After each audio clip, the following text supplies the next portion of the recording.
I'm a person who, knows what I think by saying it out loud. So I go for a walk and I record myself. And sometimes I'll have it transcribed and then I'll create an outline from it. So that's one of the ways I'll prepare something. But I have clients who it's easier for them to write it first. But either way, the way we write is not the way we speak, and it doesn't translate well. Right. So you got to go from that script, right? Just like you're talking about, to an outline that you could extemporaneously speak from.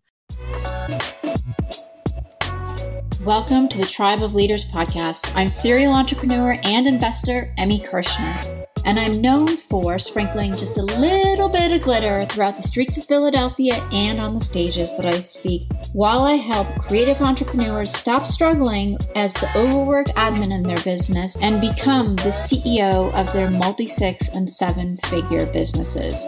What has fascinated me over the years are the stories of success and failure that courageous entrepreneurs who have put it all on the line face as they change lives, disrupt industries, and become incredible leaders themselves. So if you're looking for a community of engaged entrepreneurs and you'd love to get some resources and tools that can help you fast track your business, I invite you to join the Tribe of Leaders Facebook group. The link is in the show notes if you want to connect with us. And of course, the group is free to join.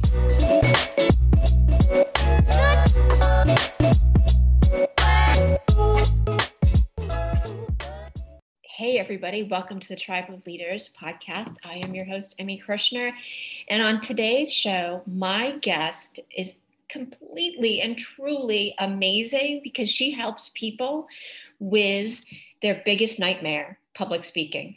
Michelle Barry Franco is a high-impact speaking coach for founders and business leaders, and she helps her clients deliver captivating talks on keynote and TEDx stages, as well light up their teams to deliver great work. She is also the author of Beyond Applause, Make a Meaningful Difference Through Transformational Speaking.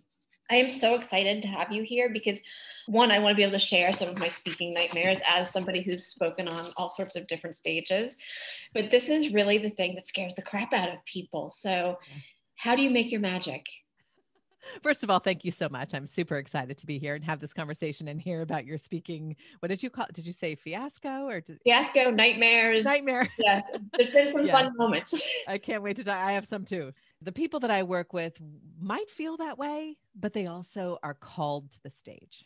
And that's what I find lots of times, right? So there are some people like my sister, hey, Ange, who won't get on a stage. She's just not going to. She feels that way and she's not going to get on a stage unless she'll be kicking and screaming. Right. Those aren't who I work with, of course.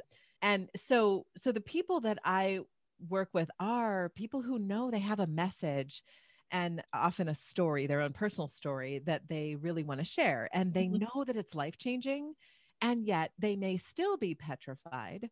There's this sort of like push-pull of, oh my gosh, I can see myself up there, but it feels like a chasm, a huge distance getting from where they are now to the way they imagine themselves feeling in front of that audience, right?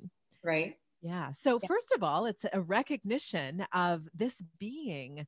The magic starts with seeing just how we work as humans.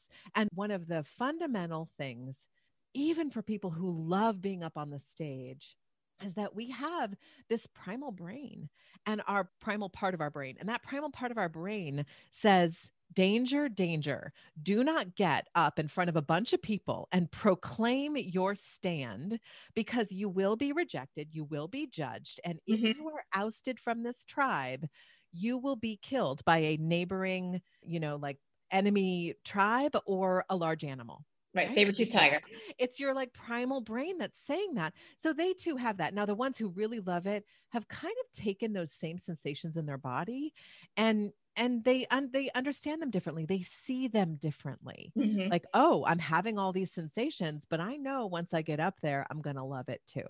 You don't have to feel that way, but often that's how they feel. Yeah. Because I've been speaking for 10 years probably now. Yeah. And I very clearly remember the first time that I spoke, it was only 10 minutes. Yeah. And I had that vision that you're talking about. Like I can see myself speaking. Yeah. And it was the most awful experience. Oh, what happened? I wasn't prepared enough. Like I thought I was going to be able to ad lib it. Yes. Like I knew what my concept and my points were and everything else. Yeah. And so preparation, and then I forgot stuff. Yeah. And, that happens, I think, for everybody at some point, like you lose your train of thought or whatever. And now I'm great at circling back and people don't even know that I forgot whatever, because it doesn't bother me. Yeah. But at that moment in my first stage for 10 minutes in front of, I think it was like 20 entrepreneurial men, wrong market for me. I was just like, Yes, it's so different. That's one of the reasons, so many things I want to sort of touch on in there, but it's one of the reasons that I recommend practicing out loud. So first of all, recommend prepping and practicing, which many people don't. And the reason they don't is often because of the anxiety. See, speaking anxiety is stealthy. And it starts really early. It kind of starts the moment you're going to do it, even if you want to. For many of us, I won't speak for every single person, of course, but for many of us, it kind of, those feelings arise in our body when we're here. We're going to be up there speaking. And because we make a lot of meaning out of how we feel, which is really where the fundamental misunderstanding is. Because the truth is we can handle feeling anything. And when you really, really get it, that you can handle any feeling, you get to do anything, including stand up on a stage with thousands of people out there and make a mistake or whatever. It opens up your world, right? But back to this whole why they don't prepare, they get that feeling and then we want to avoid it. And the way to avoid feeling like that is to not think about the talk and tell ourselves things like, it's fine. I know what I'm going to say up there. And then we rehearse kind of maybe while we're driving in our head. But if you don't say it out loud and hear yourself, you don't see the holes and where it's not working, right? Yeah, right. Right. And I practice, I script some things and then I practice out loud now. Yeah. Because what sounds great on paper does not say or sound amazing when you're in the middle of the talk sometimes. That's or right. To you and nobody else. Yeah. Yeah. And that's the danger with scripting. I don't recommend scripting, although I have many clients who like to script first. Like some people it's just better for them to write. I'm a person who, knows what I think by saying it out loud. So I go for a walk and I record myself. And sometimes I'll have it transcribed. And then I'll create an outline from it. So that's one of the ways I'll prepare something. But I have clients who it's easier for them to write it first. But either way, the way we write is not the way we speak and it doesn't translate well. Right. So you got to go from that script, right? Just like you're talking about, to an outline that you could extemporaneously speak from. But I don't mean extemporaneously like wait until you're up on the stage and then speak from it. I mean extemporaneously while you practice many times. Exactly. And that's essentially, I write it out, script it, speak it, realize where the boo-boos and the oohs. Yeah. And then it comes down to an outline so that I've got like 10 words on an outline. Yes. Perfect. That sounds great. You got it down. It's not about having it memorized for me. It's about getting the concepts out. And sometimes I'll replace different stories depending on the audience, just because I know that's the thing they need to hear in that moment.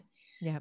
But that planning and preparation piece is really key. How long, I'm curious if you have like a guideline, like how long should somebody prepare for a speech? And I know like obviously time is going to make a big difference in that. There's a difference in preparation between 10 minutes and 3 hours. Yeah, it really does. This is an annoying answer, but I'll expand on it. I mean, it really does depend. So when I work with TEDx speakers, they generally, and high level keynote main stage speakers who are, being paid a lot of money to get up there, and the prep is longer, not always, but almost always. But I'll speak to the TEDx stage specifically because those aren't usually, sometimes they're similar to a keynote, but TED has its own kind of ethos about it.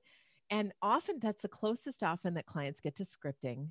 And then they will practice for many, many, many hours so that the talk lives in them. And I think it was Elizabeth Gilbert, maybe it was Elizabeth Gilbert who said this. She was talking about preparing for her TEDx talk. And she said, I walked that talk into my bones. And when it's a quote unquote, and I say this I want to say some more about this in a minute, but when it's quote unquote high stakes, which is never how I want you to think about a talk, but I know that puts it in an arena that people can understand. When it feels to you like it, this matters and you really want it to be good. Well, yeah, you're going to spend a lot of time practicing and preparing and refining, and you definitely want to coach someone who knows how to support you through this, you don't have to do that with every talk. And you can, of course, like if you want to, if public speaking is going to be your thing, then do it with a lot of talks, a lot of styles of talks, because you want to have that kind of impact each time. So part of it is the kind of talk it is and your goals around that talk. And then the other part of it is how much mastery do you have over this content? And this is an interesting one, I think, to think about. Now, you need to have mastery over the content and an understanding of great speaking, because there are many people who are experts in a content area. That's where the danger zone comes in. They're like, oh, I've been doing this for 30 years. I can go up and talk about this for 3 days, right? That's what they're thinking. And we're like, yep. And that's what's going to happen. You're just going to, so you still have to know how to refine it. But if you understand the fundamentals of great speaking, how to put together an outline, how to practice sort of like with an audience in mind, what audience analysis and what I call audience intimacy means, then you probably know how to put together a talk pretty quickly. If someone calls me in off the street and wants to, and it's just like, oh my gosh, Michelle, our speaker just didn't show up. Can you come in and talk about public speaking? Of course I can. I mean, besides that's very meta, right? I also happen to be an expert at that process. Right. But on many other topics, no, I could not. Right. So it does depend. And I'm sure you have your topic area that if someone pulled you up, well, you've also been speaking for 10 years. Yeah. Right. So you've got both. Right.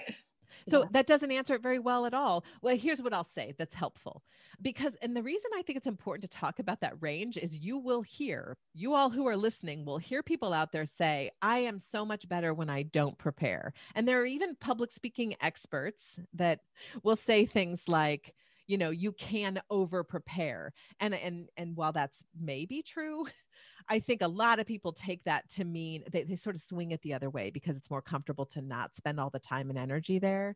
You absolutely want to give yourself practice all the way through your talk 3 to 5 times at the minimum, not just your intro. A lot of times people will practice their intro and go, you know what? I know the rest of it.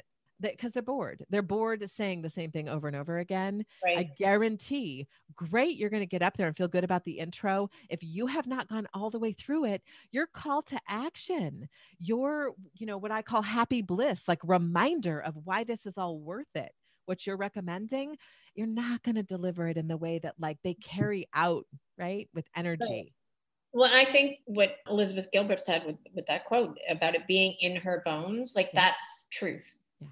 Because you're going to connect with the audience in an entirely different way when it's in your bones and you can feel it, because that feeling is going to radiate out, as opposed to you're talking and at the same time you're like, all right, what do I need to say next? What's the next story? I love that, right?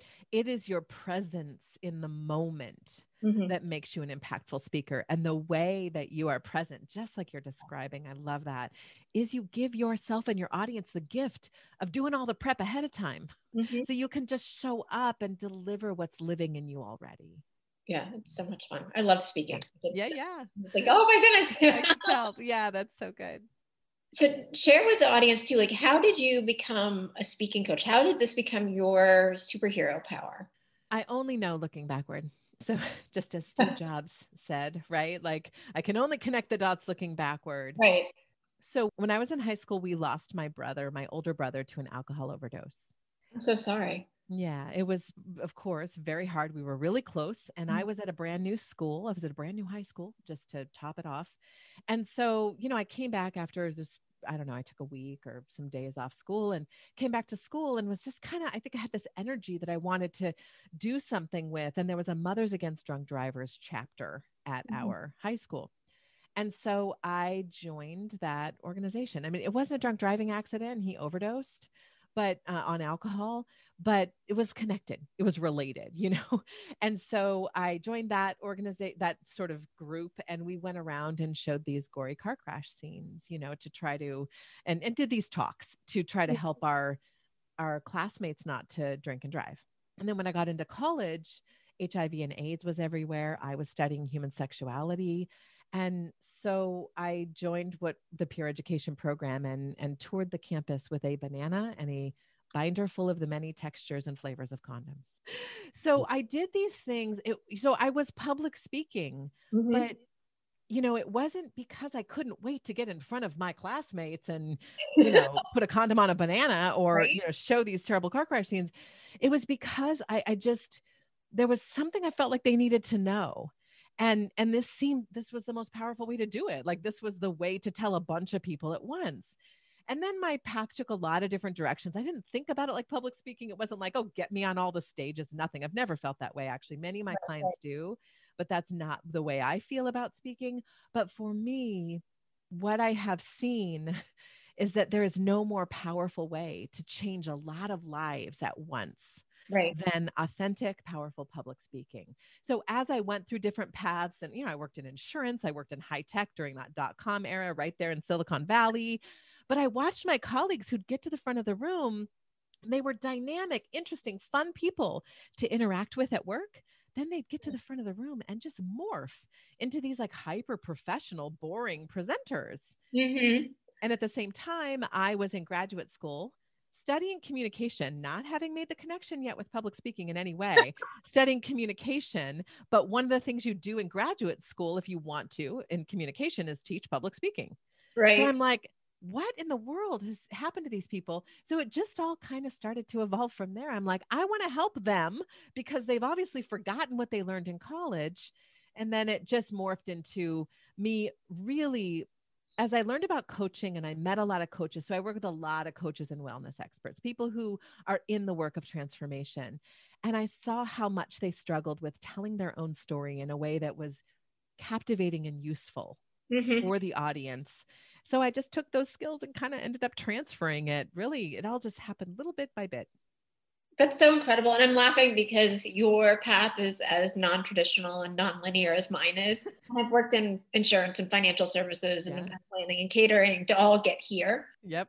Like I love meeting other people who have similar non-linear windy paths. But all of those dots connect everything. And that's what allows you to be amazing at what you do and really help people. Yeah. Because I think it's hard to put the story together by yourself.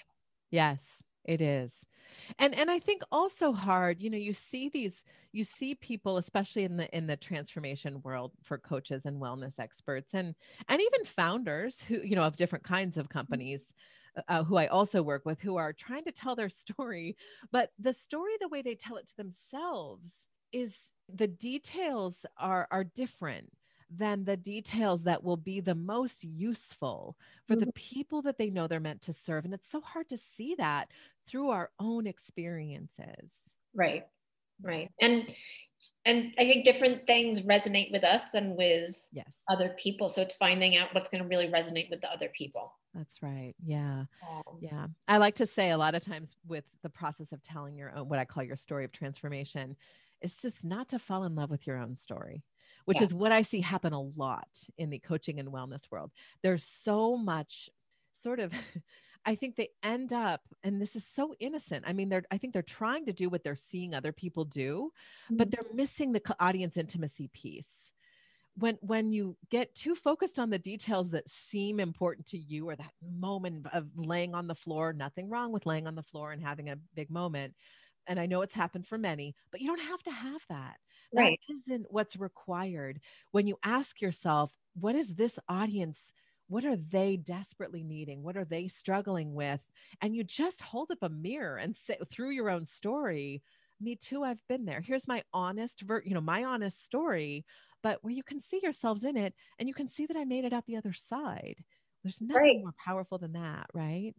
Yeah. And that's what we need to hear more of, because we all have ups and downs in our lives. And when you're in either the downhill slide or at the bottom, it's really helpful to have other people who are on the upswing or at, the top of their game be like, hey, I've been there. Come with me. Yeah, exactly. Yeah. So I'm curious, for people who they've got the story and they want to speak, but they're not sure how to share it, and they feel like their topic is either boring or they're not a dynamic personality, how can they start taking a few steps to get on that stage? Well, the first thing is those two descriptors that you just gave, right? They feel like their topic is boring or they're not very dynamic. And the biggest barrier to anyone getting on a stage is what they're saying to themselves about their ability to get on a stage. Mm-hmm. So if I just look at this topic is boring. I mean, I worked in insurance for 7 years and people would talk all the time, and I work with financial institutions. I've been training speakers at financial institutions for years. And, they will say, I can't, my topic is not interesting. There's no way to make it interesting. I'm like, are you telling me that if my house burns to the ground, Mm-hmm. and I don't have any way to replace my home where I care for my family, that is not inherently human and powerful and meaningful in other people's lives? It's just a story you're telling yourself about this being boring. The truth is you can't be boring because no one will listen to you. Absolutely right. You can't. But that is not inherently boring. That is inherently human. Mm-hmm. But you have to find that. You have to find your own connection to the place where it matters. Again, audience intimacy is, Right. who are the people that you're going to be speaking with? What do they care about? How can you speak to that and serve them in a way that lights them up? Mm-hmm. Doesn't matter what the topic is. And then I love talking about what I call natural charisma, Mm-hmm. which I believe every single human has natural charisma. Charisma is deeply misunderstood because we always think of like politicians and movie stars, and they're the ones who have all the charisma. It's just not true. Charisma is a combination of kind of a power and confidence and warmth and connection. Now, everyone can create that with the right people in their audience when they let go of trying to be someone that they're not. When they let go of trying to be like a politician or a movie star or the speaker they saw on the TED Talk they watched last week or yesterday or all week last week. Yeah. Just be yourself. That's right. And be warm and open and inviting, and the rest of it will just come. Yeah. And audience intimacy helps with that. So one of the things is understanding that you have a big story about you not being interesting. I mean, think about the well-known speakers. I love to point out Eckhart Tolle. I love to point out Tara Brach, who are both, in the spirituality realm. I mean, good Lord, they have like the same, their voices are the same tone all the time. Not Tara Brach as much, but oh my gosh, they have huge followings of people and hearts are burst open in their audiences. Mm-hmm. But they're bringing who they are, and they've connected with the audience that wants that medicine, wants what they have to give. So it's also who are you uniquely meant to serve with your story and your own natural charisma style. Yeah, and there's an audience for everybody. Yes, there is. Right? It's just finding the people who your story is going to help. Yep. Absolutely. Cool. I'd love to shift gears a little bit if you don't mind. And I'm curious, what inspired you to write your book? So I was writing a book about how to craft a great talk because, I thought that's what I needed that would be helpful out there in the world. And I have lots of skills and tools around that. And then I spoke a soon-to-be client. So I guess I was a client in that she brought me in to speak for her organization. And we're standing outside her office afterwards. She had sat in on the speaking event. And she was saying to me outside of her office door, she said, she was saying, like, oh, thank you so much. That was so helpful. I took all these notes. And then she kind of leans in and whispers to me and says, I'd really love to do a lot more speaking. I've always imagined myself on the stage, like inspiring thousands of women. And I'm looking at this dynamic person who's been in the media, who has spoken on great stages. And I'm like perplexed. And I say, well, what's stopping you? Right. And she said, how do you even get on those stages? Like, I know people who are on the committees that are putting on these conferences, and I still can't get on the main stage. And I had just had this like insight in the middle of this conversation. I'm like, oh my gosh, Michelle, this is what everyone's asking you. They're not asking me how to craft a great talk. Now, eventually they want to know how to craft a great talk. When they get on that, when they have the opportunity to be on a great stage, then they're like, okay, now how do I be really awesome? And I was just, so the book that I was writing, which I was in the early stages of anyway, I'm like, that's not the book I'm going to write. I'm going to answer this question. How do I get on great stages? So I went back and I looked at all the clients I've worked with and all the well-known thought leaders. And I thought, what are they doing that other people who want to be on stages, or even clients who haven't been as successful, aren't doing? And then that's when I came up with the Path to Thought Leadership, which is what the book is about, which is basically take a stand for something that matters. You commit to serve through that stand, which does include learning how to be a dynamic, an engaging and transformative speaker. And then you go where they gather and serve consistently over time. So that's how I ended up writing the book. And it does have how to craft a great talk in there, but the focus is really, what is your stand and how do you step into leadership? Because when you're a recognized leader, people want you on their stages. Mm-hmm. Yeah. And that's what I love about speaking, public speaking, is that you have an authority and an expertness in sharing your story. Yeah. And it's a great way to lead people to a better place. Yeah, absolutely. That's so cool. So where can people find the book? So they can get a free copy, a free digital copy of the whole book at michellebarryfranco.com/free book. Or, any of the online book retailers. It's also available. It's the same book. Of course, I know I like to write in my books. And so you can certainly buy a copy, but I know that there are a lot of free ebooks out there. This is not an ebook. This is an actual full book. So if you know, you want to get, those of you who are listening, if you know you want to get on great stages, I just did everything I could to answer that question in that book. That's awesome. And we've got the link, or the link will go in the show notes for the free book. So that's awesome. That's an amazing gift. Thank you. Yeah. It's my pleasure. I love giving it away. Yeah. Well, I'm going to have to download a copy. Yeah. Awesome. I'm curious too, like, as you've written this book and you're helping all of these people, we're kind of closing out 2020. What's next for you coming into 2021 or even beyond that? Isn't that the question for so many of us? Yes. I know what I know. I can tell you what I know. And that is that I am increasingly devoted. I always have been, but my devotion is deepening to the rising up of the voices of girls and women in leadership in our world. And so I have a new project that I'm working on in that domain that I feel really, really excited about. And, it's just a natural extension. Most of my clients are women already. I love that I get to bring girls into the mix earlier, because what I really want is from an earlier age. I work with women in many, many leadership positions, very high level leadership, who are running multi-million-dollar companies.